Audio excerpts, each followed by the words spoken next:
हरे कृष्णा।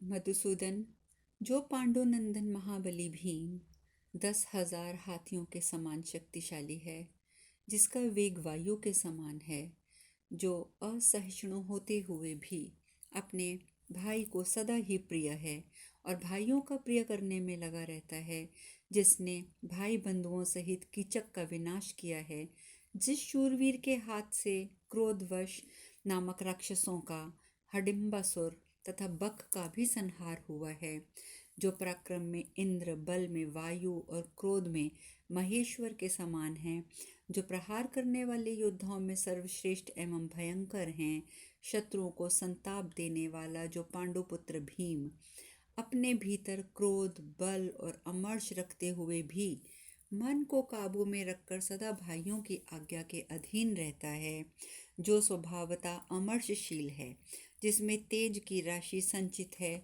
जो महात्मा सर्वश्रेष्ठ अमित तेजस्वी तथा देखने में भी भयंकर है। वृष्णि नंदन जनार्दन, उस मेरे द्वितीय पुत्र भीमसेन का समाचार भी बताओ। इस समय परिक के समान सुदृढ़ भुजाओं वाला मेरा मंजला पुत्र पांडु कुमार भीम कैसा है। आगे कुंती देवी कहती हैं, श्री कृष्ण, जो अर्जुन 2 भुजाओं से युक्त होकर भी सदा प्राचीन काल के सहस्त्र भुजाधारी कार्तिवीर अर्जुन के साथ स्पर्धा रखता है। केशव, जो एक ही वेग से 500 बाण चलाता है, जो पांडव अर्जुन धनुर्विद्या में राजा कार्तिवीर के समान समझा जाता है, जिसका सूर्य तेज के समान है, जिसका तेज सूर्य के समान है, जो इंद्रिय संयम में महर्षियों के, क्षमा में पृथ्वी के, पराक्रम में देवराज इंद्र के समान है। हे महर्षि, हे मधुसूदन, कौरवों का यह विशाल साम्राज्य जो संपूर्ण राजाओं में प्रख्यात एवं प्रकाशित हो रहा है, जिसे अर्जुन ने अपने पराक्रम से बढ़ाया है, समस्त पांडव जिसके बाहुबल पर भरोसा रखते हैं, जो संपूर्ण रथियों में श्रेष्ठ और सत्य पराक्रमी है, वह तुम्हारा भाई और मित्र अर्जुन इस समय कैसा है। मधुसूदन, श्री कृष्ण, जो समस्त प्राणियों के प्रति दयालु, लज्जाशील, अस्त्रवेत्ता, कोमल, सुकुमार, धार्मिक और मुझे विशेष प्रिय है, जो महान धनुर्धर शूरवीर सहदेव रणभूमि में शोभा पाने वाला है, उस माद्री कुमार वीर सहदेव का समाचार भी मुझे बताओ। और हे श्री कृष्ण, जो सुकुमार युवक, शौर्य संपन्न तथा दर्शनीय, जो सभी भाइयों के बाहर विचरने वाला उनके प्रिय प्राण स्वरूप है, जिसमें युद्ध की विचित्र कला शोभा पाती है, वह महान धनुर्धर महाबली और मुझसे पला हुआ मेरा पुत्र पांडुनंदन नकुल सकुशल तो है ना। महाबाहो, क्या मैं सुख भोग के योग्य, दुख भोगने के अयोग्य एवं सुकुमार महारथी नकुल को फिर से देख सकूंगी। वीर, आँखों की पलकें गिरने में जितना समय लगता है, उतनी देर में ही नकुल से अलग रहने पर मैं धैर्य खो बैठती थी, परंतु अब इतने दिनों से उसे ना तो देखा है ना सुना, तो भी जी रही हूँ। देखो मैं कितनी निर्मम हूँ। जनार्दन, द्रुपद कुमारी कृष्णा मुझे अपने सभी पुत्रों से अधिक प्रिय है। वह कुलीन, अनुपम, सुंदरी और समस्त सद्गुणों से संपन्न है। पुत्र लोक से पति लोक को श्रेष्ठ समझकर उसका वर्ण करने वाली सत्यवादिनी द्रौपदी अपने प्यारे पुत्रों को भी त्याग कर पांडवों का अनुसरण करती है। अच्युत, मैंने सब प्रकार की वस्तुएं देकर जिसका समादर किया था, वह परम उत्तम कुल में उत्पन्न हुई सर्व कल्याणी महारानी द्रौपदी इन दिनों कैसी दशा में है।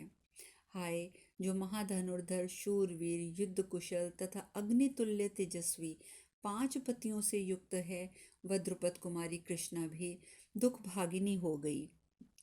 शत्रुदमन, ये 14वां वर्ष बीत रहा है।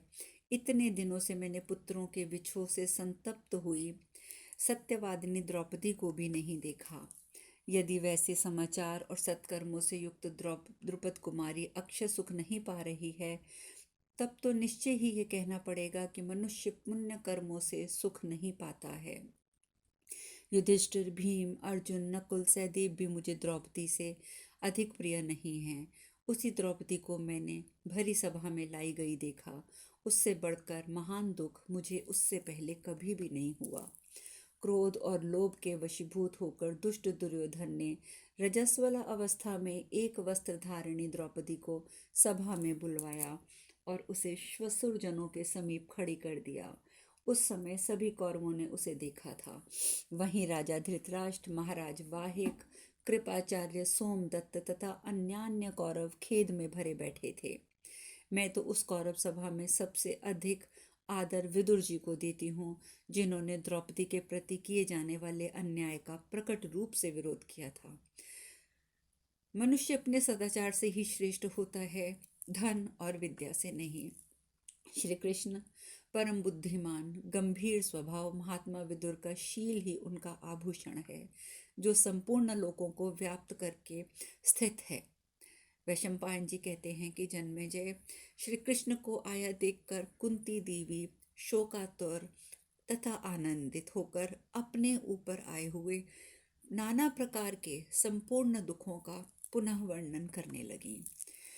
वह बोले, शत्रुदमन श्री कृष्ण, पहले के दुष्ट राजाओं ने जो जुआ और शिकार की परिपाटी चला दी थी, वह क्या इन सब के लिए सुखावह सिद्ध हुई है?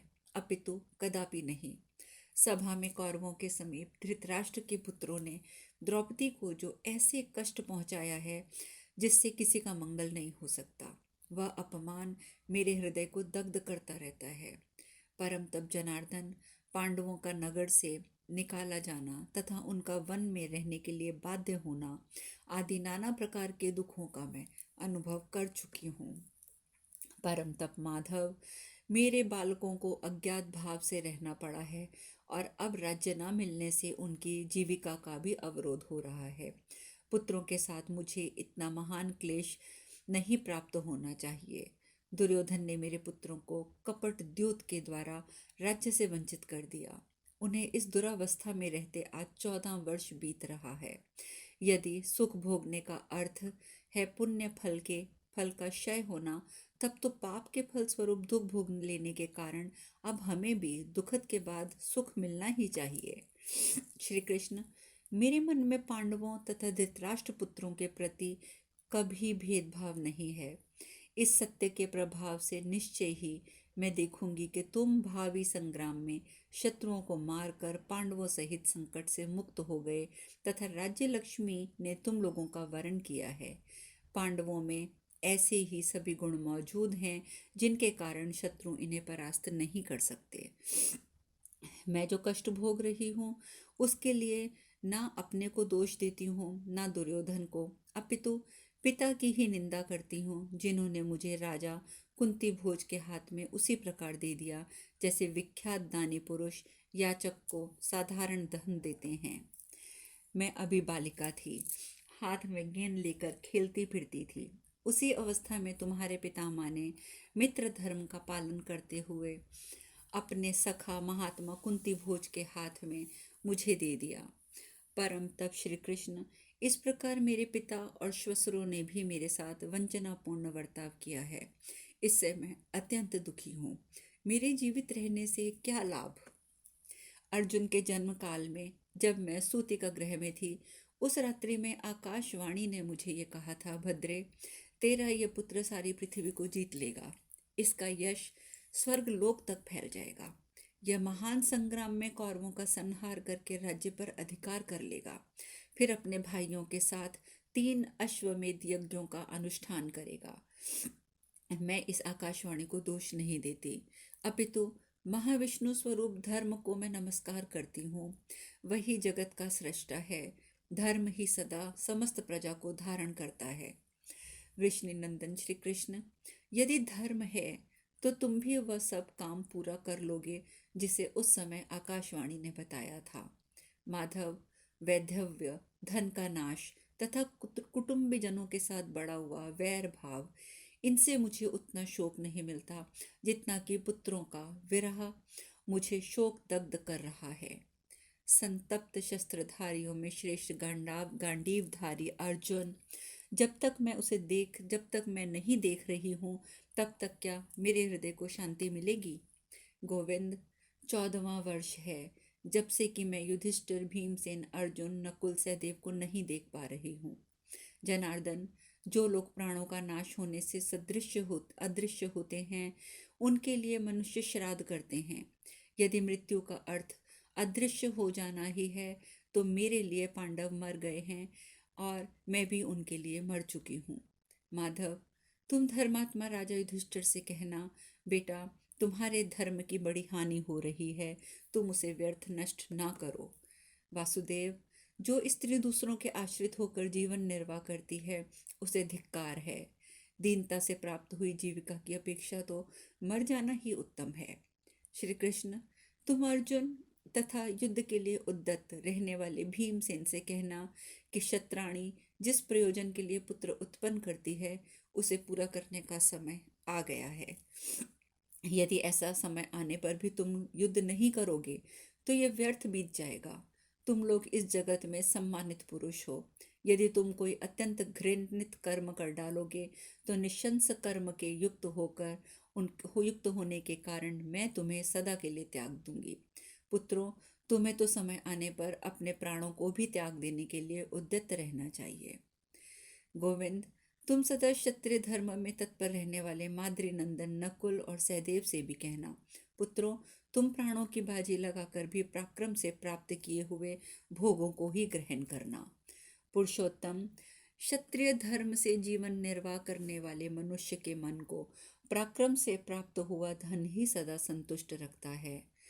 महाबाहो, तुम पांडवों के पास जाकर संपूर्ण शस्त्रधारियों में श्रेष्ठ पांडु नंदन वीर अर्जुन से कहना कि तुम द्रौपदी के बताए हुए मार्ग पर चलो।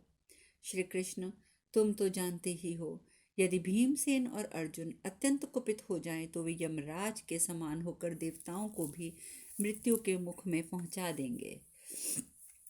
द्रौपदी को जो सभा में उपस्थित होना पड़ा तथा दुशासन और कर्ण ने जो उसके प्रति कठोर बातें कही, यह सब भीमसेन और अर्जुन का भी अपमान है। दुर्योधन ने प्रधान प्रधान कौरवों के सामने मनस्वी भीमसेन का अपमान किया है। इसका जो फल मिलेगा, उसे तो वह अब देखेगा। भीमसेन वैर हो जाने पर कभी शांत नहीं होता। भीमसेन का वैर तब तक दीर्घ काल के बाद भी समाप्त नहीं होता, जब तक वह शत्रु का संहार नहीं कर डालता। राज्य छिन गया, ये कोई दुख का कारण नहीं है। जुए में हार जाना भी दुख का कारण नहीं है। मेरे पुत्रों को वन में भेज दिया गया, इससे भी मुझे दुख नहीं हुआ, परंतु मेरी श्रेष्ठ वधू को एक वस्त्र धारण किए जो सभा में जाना पड़ा तथा दुष्टों की कठोर बातें सुननी पड़ी, इससे बढ़कर महान दुख की बात और क्या हो सकती है। सदा क्षत्रिय धर्म में अनुराग रखने वाली मेरी सर्वांग सुंदरी बहू कृष्णा उस समय रजस्वला थी। वह सनाथ होती हुए भी वहां किसी को अपना नाथ रक्षक ना पा सकी। पुरुषोत्तम मधुसूदन, पुत्रों सहित जिस कुंती के बलवानों में श्रेष्ठ बलराम, महारथी प्रद्युम्न तथा तुम रक्षक हो, युद्ध में कभी पीठ न दिखाने वाले विजयी अर्जुन और धुर्कश भीमसेन सरीखे जिसके पुत्र जीवित हैं, वही मैं ऐसे ऐसे दुख सह रही हूँ। वैशंपायन जी कहते हैं, जन्मेजय, तदंतर अर्जुन के मित्र भगवान श्री कृष्ण ने पुत्रों की चिंताओं में डूबकर शोक करती हुई अपनी बुआ कुंती को इस प्रकार आश्वासन दिया। भगवान वासुदेव बोले, बुआ, संसार में तुम जैसी सौभाग्यशालिनी नारी दूसरी कौन है, जो राजा शूरसेन की पुत्री है और महाराज अजमेर के कुल में ब्याह कर आई है। तुम एक उच्च कुल की कन्या हो बुआ, और दूसरे उच्च कुल में ब्याही गई हो। मानो कमलिनी एक सरोवर से दूसरे सरोवर में आ गई हो। एक दिन तुम सर्व कल्याणी महारानी थी। तुम्हारे पति देव ने सदा तुम्हारा विशेष सम्मान किया है। तुम वीर पत्नी, वीर जननी तथा समस्त सद्गुणों से संपन्न हो। महाप्रज्ञ, तुम्हारी जैसी विवेकशील स्त्री को सुख और दुख चुपचाप सहने चाहिए। तुम्हारे सभी पुत्र निद्रा, तंद्रा, क्रोध, हर्ष, भूख, प्यास, सर्दी, गर्मी, इन सब को जीतकर सदा वीरोचित सुख का उपभोग करते हैं। तुम्हारे पुत्रों में ग्राम्य सुख को भी त्याग दिया है। वीरोचित सुख भी उन्हें सदा प्रिय है। वे महान उत्साही और महाबली हैं। अथवा थोड़े से ऐश्वर्य से संतुष्ट नहीं हो सकते। धीर पुरुष भोगों की अंतिम स्थिति का सेवन करते हैं। ग्राम्य विषय भोगों में आसक्त पुरुष भोगों की मध्य स्थिति का ही सेवन करते हैं। विधीर पुरुष कर्तव्य पालन के स्वरूप बड़े बड़े क्लेशों को सहर्ष सहन करके अंत में मनुष्यातीत भोगों में रमण करते हैं। महापुरुषों का कहना है कि अंतिम सुख दुख से अतीत स्थिति की प्राप्ति ही वास्तविक सुख तथा सुख दुख के बीच की स्थिति ही दुख है। बुआ, द्रौपदी सहित पांडवों ने तुम्हें प्रणाम कहलाया है और अपने को सकुशल बताकर अपनी स्वस्थता की का सूचना भी दी है। तुम शीघ्र ही देखोगी बुआ, पांडव निरोग अवस्था में तुम्हारे सामने उपस्थित हैं। उनके संपूर्ण मनोरथ सिद्ध हो गए हैं। वे अपने शत्रुओं का संहार करके साम्राज्य लक्ष्मी से संयुक्त होकर संपूर्ण जगत के शासक पद पर प्रतिष्ठित हैं। इस प्रकार आश्वासन पाकर पुत्रों आदि से दूर पड़ी हुई कुंती देवी ने अज्ञान जनित मोह का निरोध करके भगवान जनार्दन से कहा। कुंती देवी बोली, महाबाहु मधुसूदन श्री कृष्ण, जो पांडवों के लिए हितकर हो तथा जैसे जैसे कार्य करना तुम्हें उचित जान पड़े वैसा वैसा ही करो। परंतु परम तप श्री कृष्ण धर्म का लोप ना करते हुए छल और कपट से दूर रहकर समयोचित कार्य करना चाहिए। मैं तुम्हारी सत्यपरायणता तथा कुल मर्यादा का प्रभाव भी जानती हूँ। प्रत्येक कार्य की व्यवस्था में, मित्रों के संग्रह में, बुद्धि और पराक्रम में भी जो तुम्हारा अद्भुत प्रभाव है उससे मैं परिचित हूँ। हमारे कुल में तुम ही धर्म हो, तुम ही सत्य हो, तुम ही महान तप हो, तुम ही रक्षक और तुम ही ब्रह्म परमात्मा हो। सब कुछ तुम में प्रतिष्ठित है। तुम जो कुछ कहते हो वह सब तुम्हारे सन्निधान में सत्य होकर ही रहेगा। किसी से पराजित न होने वाले विष्णुनंदन माधव, कौरवों, पांडवों तथा संपूर्ण जगत के तुम आश्रय हो। वैशंपायन जी कहते हैं, जन्मेजय, तदंतर महाबाहु गोविंद कुंती देवी की परिक्रमा करके आज्ञा लेकर दुर्योधन के घर की ओर चल दिए। इस प्रकार उद्योग पर्व के अंतर्गत श्री कृष्ण कुंती संवाद विषयक 90वां अध्याय पूर्ण हुआ।